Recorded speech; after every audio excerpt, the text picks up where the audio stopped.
Pastor John ஜெபராஜின் மீது போக்சோவில் வழக்கு பதிவு செய்யப்பட்டுள்ளது என்ற தகவல் பெரும் பரபரப்பை ஏற்படுத்தியுள்ள நிலையில் தற்பொழுது ஜான் ஜெபராஜ் அவர்கள் சற்று முன் சென்னை உயர்நீதிமன்றத்தில் முன்ஜாமீன் கோரி மனு தாக்கல் ஒன்றை செய்திருக்கிறார். மேலும் நான் வெளிநாட்டிற்கு தப்பி செல்ல மாட்டேன், காவல்துறை விசாரணைக்கு முழு ஒத்துழைப்பு கொடுப்பேன் என்றும் தகவல் இப்பொழுது வெளியாகியுள்ளன.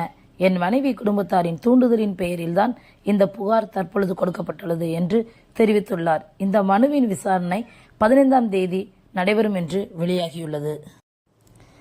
கடந்த 2024 மே மாதம் 21ஆம் தேதி அவர் வீட்டில் நடந்த ஒரு நிகழ்வில் 17 வயது மற்றும் 14 வயது உடைய சிறுமிகளை பாலியல் தொந்தரவு செய்ததாக புகார் தரப்பட்டுள்ளது. அனைத்து மகளிர் காவல் நிலையத்தில் சார்பாக போக்சோ வழக்கு பதிவு செய்யப்பட்டுள்ளது. மேலும் அவர் இப்பொழுது தலைமறைவாகி உள்ள நிலையில் ஜான் ஜெபராஜ் அவர்கள் முன்ஜாமீன் கோரி மனு தாக்கல் செய்துள்ளார்.